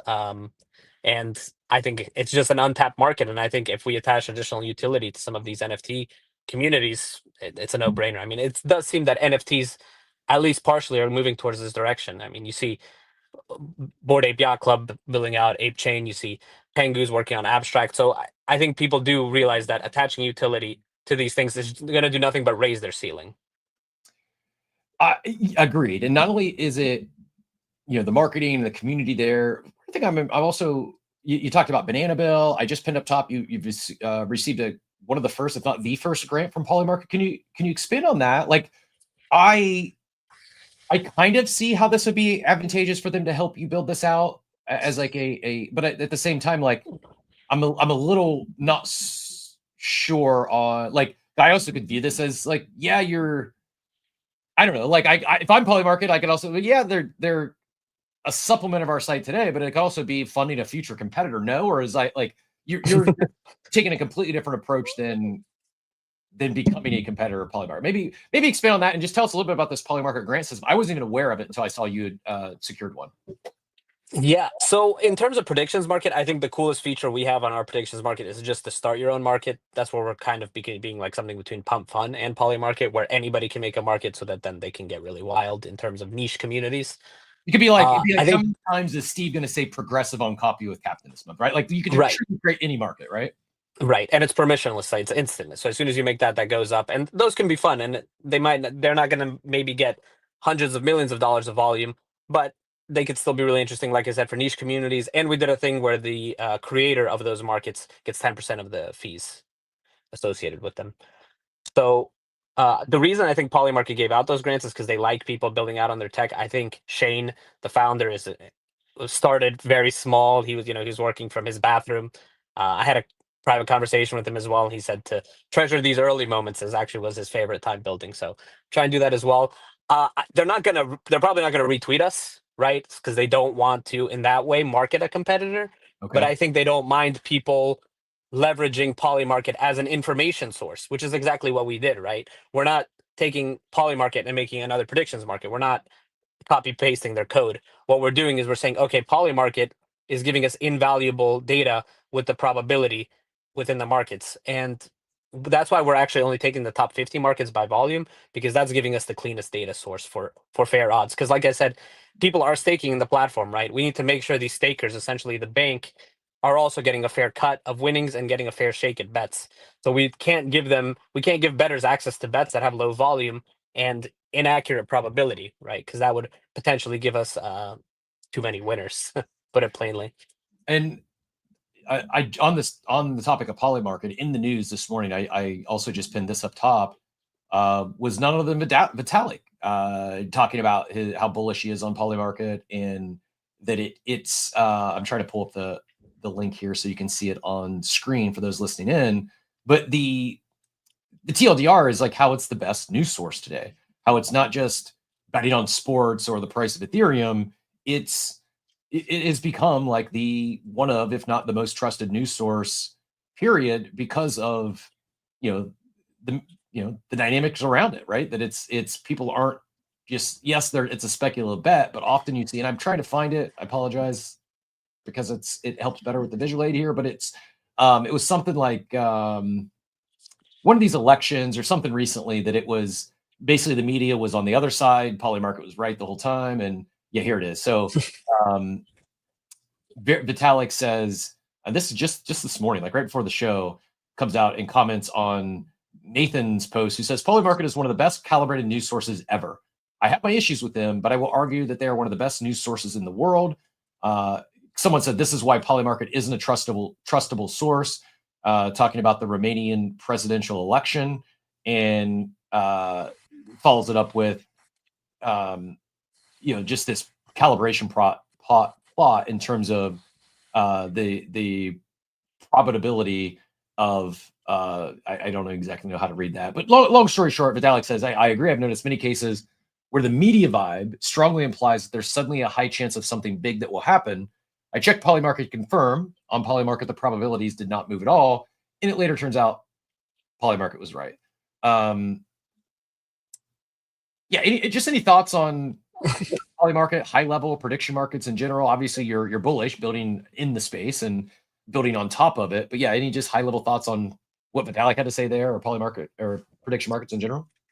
Yeah, I'm not surprised by Vitalik's statements, because he's previously stated that he's really bullish on real world assets and their connection to the crypto world. And I think within real world assets, he's also including real world services, right? And the decentralized betting platforms are a service as well that we offer within Web 2. And he's probably seeing the potential for a lot of those Web 2 users to come into Web 3. And obviously, Polymarket is a bridge to that for a lot of people. People are betting on Polymarket specifically, but it took them a long time. I know Polymarket took a really long time to develop into a high power platform. It took them a long time before they started to get larger bets to come through. I believe the first one was based on the submarine, whether they would find the submarine or not. That was sunk. That was one of the big ones. And I just know they're a team that's been working super hard, and they deserve every single piece of the money that they're earning now. In terms of the data, I love it. Money talks. Maybe don't bet on Eastern European presidential elections. I'm originally from Eastern Europe. It's some of the most corrupt countries in the world. I wouldn't be surprised if the president of one of those countries made money on one of those bets, to be honest with you. So it's funny. It's and this is what, like, I even saw one of the comments, I think it was Drew, said, I wonder how many of these people, people that use Polymarket, have any idea it's even on Polygon. We were talking earlier on the show, I think you were tuned in, where like how InfoFi and content could be like, this could be the content Supercycle. I thought Polymarket was going to die off after the election. I'm sure volume has dipped a little bit, but they really did. Like the election really, it kind of, I think in hindsight, it was their catalyst and set them off to having what seems to be kind of leading going to be a banner year. I wouldn't be surprised if they even have a bigger year in 2025 volume wise than they had in 2024 with the election because of all the momentum that they were able to build. And what gets me excited is I think there's a lot of people I hear talking about Polymarket not in crypto, and they're not talking about it as a crypto product, right? It's just it's a prediction market, and it happens to be peer-to-peer, and it happens to be built on blockchain. And I think it is this sort of stuff. And then when you see like I guess help me, like, what would you, I keep saying build on top of or leveraging the Polymarket data. Like, how do you describe your relationship with Clutch Markets and Polymarket? So I would say we're like cousins. Okay. The cousins that get along fairly well. We're like the cousin that saw them doing well, and we're like, we could maybe do something similar, but we don't want to steal their idea. We want to do a different version of the thing. So the thing is, I was actually in Sweden, and Sweden is a supercharged country in terms of gambling. Gambling ads are running nonstop. But what I was noticing is that all of the gambling ads running are based on these multi-leg bets, right? I think parlays are pretty much the only thing that's holding back Polymarket from actually taking over DraftKings and FanDuel, to be honest with you. And so that's why I think we in Clutch Market filled a huge gap there. What does that mean for the future of Polymarket? Will they introduce parlays? Maybe.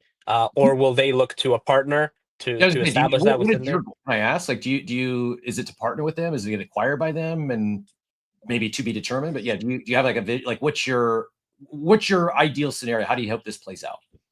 I'm not against that. If they came forward and offered a deal where we would partner or even be taken over by them, I wouldn't be against that. Obviously, I've been working on this for a long time. I'd still like to be, involved always in the decision making of these things. But I'm humble enough to know that maybe there's only a certain ceiling I can take this to. I'm putting in massive hours right now, Chris. I'm putting in 7 days a week working on this, trying to get the word out as much as possible. I mean, I don't know that Clutch has as much exposure as it deserves. Is that proof of cabal within the crypto community? I don't know. Maybe, but we're doing our best to get the word out. And also, we're on Arbitrum and the Arbitrum orbit. Obviously, super bullish on ApeChain and everything. But that being said, we do have potentially a smaller user base than Base and Solana. We're taking the hard way, right? But I think that hard road is leading us to improve everything in the platform. Like, I'm making sure the UI is one of the best you'll see. I'm making sure the experience is one of the best you'll have. I'm making sure that additional features complement the platform nicely. So I think the crucible of going through this difficult process is actually improving our product in the long term. So what the future holds, I don't know. In the meantime, it's just wake up the next day and keep working at it. Yeah, no, salute to you. And I've not had near the success that Shane, the founder of Polymarket, has had, but I would agree with his advice. Like, this is the fun part, enjoy this time. And I will show, because at first I was on the main page, as you mentioned. I just got into the Apes Predict side, and just the idea of like these niche, it's not gonna drive the most volume in the world, but just some fun stuff. You wanna create a bet with your friend group, easy way to put it up on chain, and everyone can vote in a decentralized manner. I pinned up a few other posts up top, but I also want to make sure I get the mint link. Those are many for around $20. Is that right? Yeah, $25 right now. And is I assume mint's open till it sells out, or is there a cutoff time on? So the mint's going on for 4 more days. If by chance any are left, we'll just burn any of the remaining tokens. I mean, I feel bad about the art, but I respect everybody who gets in on time. And we kind of just came in hot. I apologize. Rewinding a little bit here. We just started talking right about it, but do you mind sharing a little bit about I see SimpleFarmer, OX SimpleFarmer. Do you mind sharing a little bit about your journey into crypto Web3 and ultimately what led you to starting Clutch Markets? Yeah, absolutely. So I've been in crypto since 2020, 2021. I was one of the first people to bridge over to Arbitrum from ETH mainnet. That was my first experience with a smart wallet. And I was actually an options trader, and I've been trading options for quite a few years. Starting last year, I started to do really well, and the year previous as well. I became like the #1 trader on dApp, which was the first decentralized options exchange in crypto. And as I'd made enough money, I wanted to do something interesting with some of the revenue I generated. So I was actually initially trading on another layer 3 called Sanko Chain. It was really focused on gambling. I'm sorry, really focused on gaming, and they're very niche in terms of like culture and gaming. But I kind of wanted to dive into you know, DeFi on that chain and combine DeFi and gaming. It's essentially Clutch Market. I think is the one of the ultimate DeFi gaming mixed products. So as we built that out, we continued to expand. Got in touch with Arbitrum. They were super interested in our product. They wanted to help us continue to grow. They awarded us a grant, and at that point, we used that to develop Clutch Market as a decentralized parlay platform. And this from there, we also got in touch with ApeChain Spencer at ApeChain and decided to launch on ApeChain and to kind of make our base here, kind of make our stand in connecting with you know, the wider Web2 world. I think ApeChain could be that bridge in with users. Again, there were easier paths. There were different chains we could go chasing narratives, right? But instead, we're trying to create narratives, right? We want to be the wave, not just ride it.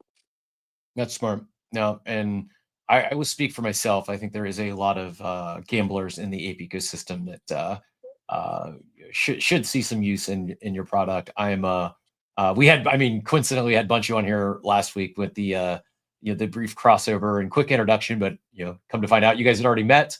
I can see this more and more.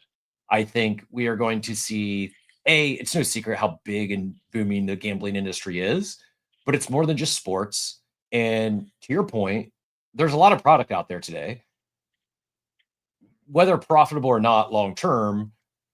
A lot of people gamble for entertainment, right? They don't gamble professionally. They're not trying to play it like a market. They play for entertainment. And sometimes it's a lot more entertaining to watch football on a Sunday and have a 6-game parlay out there that you might turn $10 into $1,000 than it is to turn $10 into $17, right? It's just like those that gamble for entertainment.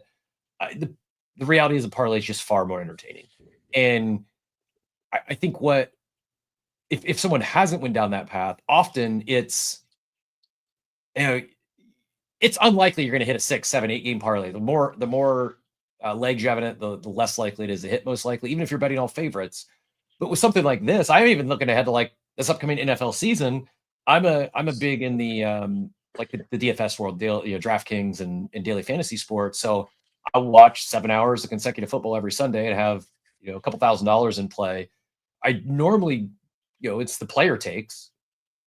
I'm not a big better on games, but something like this is you're watching the games throughout the day, and let's say you hit on the first 4 or 5, and you know, the idea of just like being able to sell that ticket as opposed to, part of me, like also like subconsciously, I feel anytime the book is offering me a cash out, I believe they want me to take it. I believe it's negative EV for me to take the cash out because that's how they're going to win. Maybe that's just my brain's broken and it's actually, I should be taking those cash out sometimes, but simply the idea of being able to sell a parlay ticket while it's, you know, still live, it just seems to be a much better way to quote unquote trade that market than taking whatever DraftKings is willing to offer.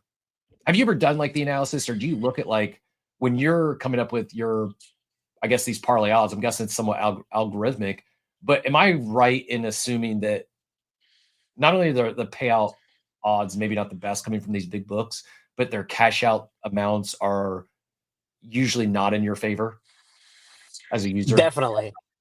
If you're selling your bets early, I believe as we gain more volume, you're going to get way better returns selling it in a decentralized manner, obviously.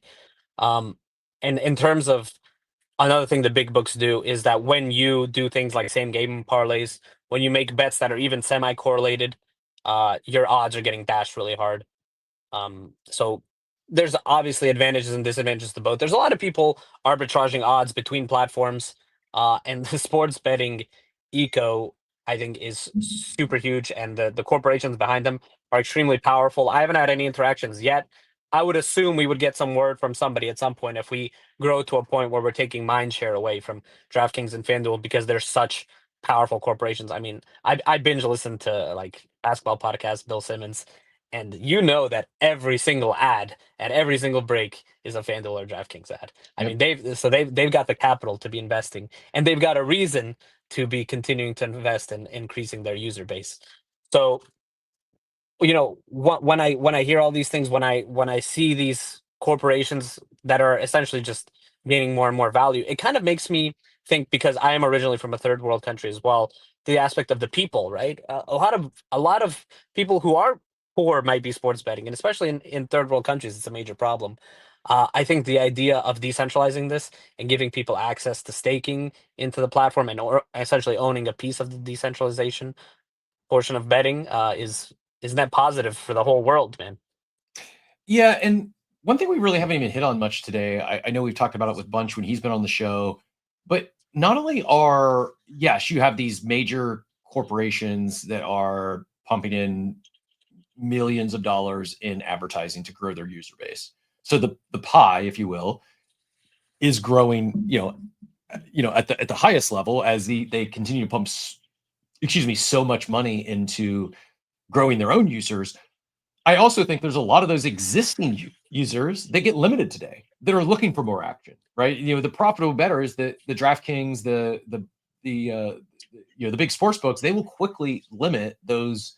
They're successful bettors, they're pro bettors, those that are hitting on parlays or finding ones that are good juiced up odds. Like, it's often that they're not able to get down as much volume as they'd like to play. So I think there's a large portion of the existing market that actually is going to continually look for alternate platforms to get down additional volume. And to me, it doesn't just happen overnight because you need both sides of the bet, but it just seems so obvious to me over long term that peer-to-peer is the way. Peer-to-peer is going to effectively fix the sports betting market for the pros, for those out there that continually get limited at books or aren't able to get down the action they'd like. Yeah, absolutely. And I mean, there's also something to say, I think, for is there a better model than liquidity pools when it comes to trading tokens? I know it's difficult, I think, right now to grasp, but I do think there's a point where we go fully peer-to-peer with tokens as well without the liquidity pool format, because I think a lot like it would essentially be concentrated liquidity all at that point. My initial idea for this platform was for it to be for Clutch Marketplace, that is our peer-to-peer desk, was it for it to be a decentralized peer-to-peer trustless token swap platform, and that was to help people who hold large quantities of meme coins to swap for other meme coins or stables without getting hit by massive slippage. Because when you go peer-to-peer, there's no slippage, there's no liquidity pool. And then I realized, okay, we should do this with NFTs as well, and that's what I think is going to be really cool with Clutch Marketplace on ApeChain, is that a lot of these communities where they hold NFTs that they want to swap one NFT for another, you may not have a reliable resource to swap that NFT with somebody you maybe don't know that well. And I think the trustlessness aspect of this tool essentially is going to be really great, not just for ApeChain, but for all of crypto, because our platform is actually going to allow users to swap for NFTs from one chain to another with other users. So it ends up being like wanted ads for NFTs. Essentially, you say, okay, I have this NFT and I'm looking for this one. Maybe the other guy comes through, or maybe it's a deal that you have set up prior to that. So I think this all really plays in well together with Clutch Market as a platform. I think the predictions market also, obviously, it's like a fun way to interact with community. At the end of the day, decentralization, community, NFTs. I mean, this is some of the most bullish stuff in crypto. I heard you say on your spaces a couple days ago, maybe it was last week, that there isn't any product. I don't know, actually, was it you or was it Steve? There isn't any product right now in crypto or on ApeChain that you would be excited to tell your friends about. And I hope that we can kind of change that narrative and be a glimmer of hope, and like, hey, there are people who are just out here building, trying to be creative. Because all I was sitting around doing was sitting and thinking, okay, this problem exists. How can we solve it with smart contracts? Salute. And yeah, it wasn't a shot at ApeChain or Abstract or any of the other chains. It's just the reality is we talk a lot about consumer apps, consumer dApps, and we often end up building degen apps. And there's nothing wrong with that, but I feel like innovation is really stalled in terms of end user products, consumer apps that actual consumers not in crypto want to use. This is one. Yes, is it degen because it involves betting? Sure. There is, going to guess, the overwhelming majority, so well more than 50% of regular sports bettors are not regular crypto users. There's a massive market out there of sports bettors who are looking for better solutions because there's a lot of problems that exist in that landscape today. It is an immature market. It's maturing rapidly, and regulation is becoming more friendly. But the reality is it's not a mature market in the sense that there's a few major players that I don't want to say they have a monopoly or a duopoly. Like there's a lot of books out there, a lot of them are regionalized, a lot of them are statewide. Like here in Florida, I'm limited. Like I can play DFS, but I can't bet on any sports books other than Hard Rock. Again, blame the lobbyist and your governors, but it's a very fragmented young industry, and I know there's a lot of sports bettors looking for other solutions. And yeah, to your point, this solves some of those pain points for your not even professional bettors, even someone that's just like they like getting money down, every Sunday, or they like betting on the NBA. Like there is even as more offerings become available, there's a lot of challenges in that space from limiting and everything else we've talked about this morning. So yeah, thank you for building real consumer product, whether someone's on chain or off chain or they're deep in crypto or not. This is solving some real pain points. So more of this. I love the approach. And hey, maybe you're not a sports bettor, maybe this doesn't excite you, or you're not a prediction market person. Pay attention, go give the Clutch account a follow, support what they're building here, because this is really, I feel, more real world solutions to real world problems will onboard more people to crypto at large. I know we're starting to run up against the top of the hour here, but I will let you wrap up with anything additional that we didn't get to today. But one thing I saw on this post that I'm sharing from, I'm sharing here on the screen, is references the minute a Clutch puppy, unlock real utility, rev share, get a cut from every bet placed on the platform, holder perks, free bets, ape rebates, all for owning. Can you expand on the rev share component a little bit? Yeah, so what it means by rev share is that you're able to stake within the platform. We're not taking a large protocol fee on anything. It's just to cover base costs of like API and running the platform. I mean, we're not out here trying to make millions of dollars just from users using the platform. We just want to be able to cover basic operating costs. So it's only a 4% fee on winning bets in the platform. 96% of the losing bet actually goes to the liquidity pool, to the people staking in the platform. And so if you hold the NFT, you can stake in the platform. You essentially get 96% of the revenue that the protocol is generating. That's awesome. That's awesome. SimpleFarmer, is there anything we didn't talk about yet as it relates to Clutch markets, or anything you were hoping to share in general this morning? Nothing specific in terms of Clutch market. I'm glad you gave me a chance to have an opportunity to come up here and talk. I just want to say, I think that your show especially has you have such great pros in the way that you approach talking about Web3 and crypto. I find it really inspirational. You're the first show that I listen to, and it matches up with the other top podcasts I listen to. I think you probably are going to be, let's say maybe like the Joe Rogan of the crypto podcast. I really enjoy your podcast and your shows, Chris. I appreciate you, and thank you for helping get the word out about all the products we're building here. I mean, without people like you, small builders got no shot. Well, you're too kind. I greatly appreciate it. And I have to ask now, though, what are some of your favorite podcasts? What are your go-tos? What do you normally listen to outside of this space? In terms of Web3, I actually don't listen to that many outside of yours and maybe one or two other ones that are on ApeChain. I'm listening to like Bill Simmons, Zach the Low Post from Zach Lowe. I like Brian Windhorst. I like ESPN basketball. I binge basketball podcasts while I'm working all the time. It's like my background noise instead of music. But yeah, I think Bill Simmons is probably top of the line for me. I think it's not just about. I like Colin Cowherd as well. Actually, it's not just about like being into something, and then when you talk about something that you actually really like and you enjoy, it comes off different. And when somebody's fully authentic, like you said, another space, you don't lie, right? And I actually practice the same thing in my life. When you don't lie and you're just fully honest with everything, man, things just work out, and it resonates with people. So yeah, I think anybody who's super authentic, I enjoy listening to. And obviously that's not any kind of hot take, but Well, all the ones you mentioned, they're absolute legends and icons. Even if you mention in the same breath is quite the compliment.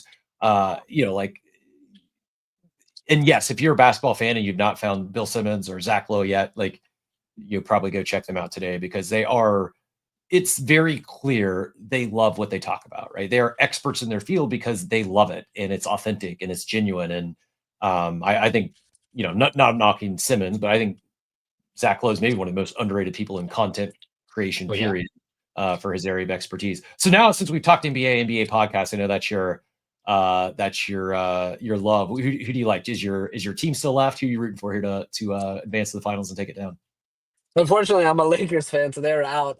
For now, since the Timberwolves eliminated the Lakers, I'll go for them. You know what? I really like an underdog story. I find that whoever's on the top of the league in that moment, I'm like, I kind of don't want them to win, because when the underdog wins, there's something special about that for me. Like, overcoming the odds, coming back, making big comebacks, and then players making names for themselves in these difficult situations. I love, I built clutch markets, and the word clutch is definitely comes from clutch players and clutch athletes. So I'm hoping the Timberwolves win, but in terms of like the whole NBA, just so it can gain a little more popularity, I think it'd be really positive if the Knicks got a title. Although sometimes their fans and everything is a little too much for me. Respectfully, I'm kind of glad that Boston is no longer in. That being said, I feel really awful about Tatum. I love Tatum, but the Boston Celtics franchise, I'm like, ugh, a little bit. It's tough for me. I'm the same. I am, and I'm going to make some of my. I know Von Frutton is a Indy fan. I'm going to make some of my Indiana fans upset, but yeah, I'm also hoping for a Knicks Timberwolves final. I want to see. I think Anthony Edwards could be him. I think he has the charisma and the competitive fire that I think a lot of these stars have been lacking, and so I would love to see him in the finals. I'd love to see like a great 6-7 game series, and it's nothing against the Pacers, and I'm not a Knicks fan. I think it'd be better for the league if it's obviously a Knicks finals would be far more watched than what a Pacers final. And no offense to you Indiana boys, but yeah, I kind of then I want to see Edwards take it down. It has nothing to do with I have his rookie NBA Top Shot, but it was my first NFT I bought was an Anthony Edwards Top Shot moment. It's actually up, believe it or not, of all the NBA Top Shots. It's still up from the time I bought it. But I digress. Yeah, rooting for Ant-Man to meet the Knicks in the finals, and I think we'd have some good NFT representation too. I know just within the Bored Ape Yacht Club alone, well, Halliburton is on the he's got an ape, and then I think Gobert still has an ape, and maybe Josh Hart. Yes, I think those are the three. I think you hit them.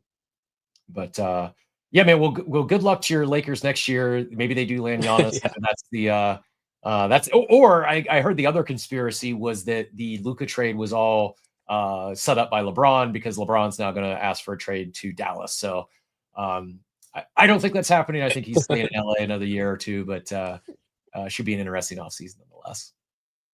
Definitely. I mean, in terms of conspiracy theories, it could be everything could be set up, but at the same point, I think if the NBA is set up, then I think there's a solid chance that all the leagues are set up. And I can't buy into that narrative. It'll ruin 70% of the content I listen to on a daily basis. So same. I don't think I don't think games are fixed. I don't think that sort of outcome is decided. I do think the league may pull some strings from time to time with getting star players in their prime markets. Whether that's a conspiracy or not, I don't know. And I don't even care. Like they're entertainers. They're to put out the best product, and I want to see a good product. And sometimes they need to pull a string to make that happen. I don't even care. As long as they're not fixing it at a game level and determining the outcomes of the game. Right. I don't think any of that stuff's scripted. So I'm fine if they want to force some super teams and stuff. I don't have anything against it. Absolutely agree, man. Well, SimpleFarmer, thanks again so much for your time today. Really appreciate it. Tell everyone where they need to go. I think I did a decent job of pinning all the links up top, but the website is ape.clutchmarket.com, or you can go directly to just clutch.market. Excuse me, it's clutch.market or ape.clutchmarket. Correct? Ape.clutch.market is our platform on ApeChain, and it's launching today in a couple hours. Right now it's in beta. You can go on the platform, but you're not going to see a ton of liquidity on there because our launch isn't official yet. And then the Clutch Puppies NFT is minting on Magic Eden. So, and then follow us for news, and we're going to keep building, and I'm going to keep trying to come up with clever things and keep improving crypto. I'm just trying to show people that this is the way, Really appreciate you building, appreciate you solving some real world problems. And yeah, go check out Clutch Puppies minting on Magic Eden. go check out the Clutch Market protocol platform. And yeah, we'll be rooting for you. I will be actually, we'll wrap the show today, chat. You can tell me what, we'll play around with the market. We'll create our own bet. I threw out there, Steve, progressive mentions. We may have to come up with we may have to do like a Clutch Market. We used to have a bingo card here on the show where it was like, how many times would we mention certain things that we tend to talk about often. So we'll have some fun with it. If you have an idea of what would be a fun market we can create on Clutch Markets, let us know.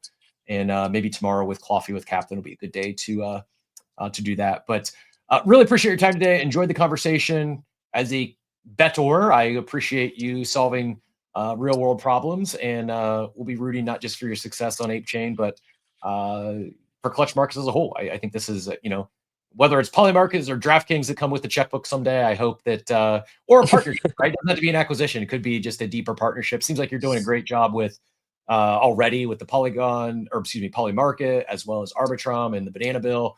So I think this is also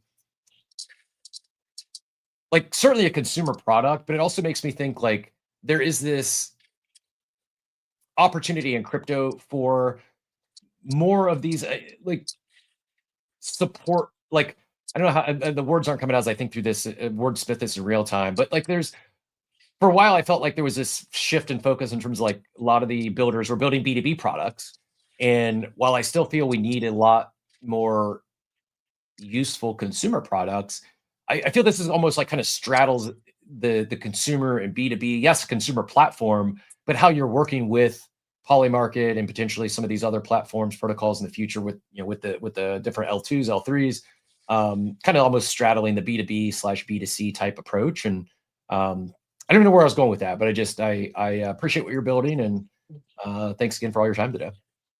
Thank you so much, Chris, man. You have a blessed day. You as well. Take care. Have a great one, and stay in touch. We'll love to have you back for an update here in a few months. We'll do so. Have a good one. And with that, I think I'll try to see if I hit any other missing news items today. I think we did a pretty good job. Kind of a lighter news day coming off the weekend. We mentioned the Sailor stuff, another Bitcoin buy, another class action. Maybe I'll do a deep dive and look a little further into that tomorrow's show. I mentioned we have Brett joining us tomorrow from the co-host seat. So if you're curious about Pendle or anything's Mega ETH, feel free to bring those questions. And I will pin up top the carousel for the rest of the week. If you've not yet hit those reminders as I play us out, would greatly appreciate that. We'd love a full house for all of our guests this week, both the guest co-host and just the special guest.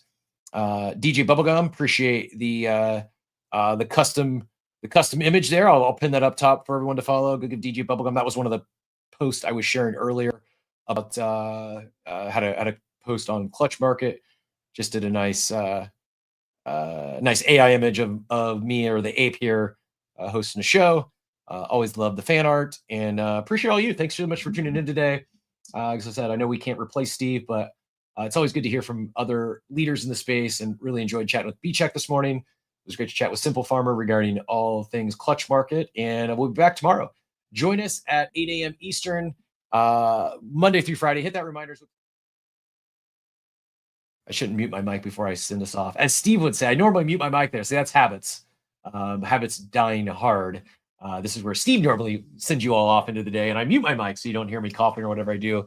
We're gonna leave the mic turned up so you can actually hear me send you off. But as Steve would say, hope you all have a wonderful, wonderful day, everyone.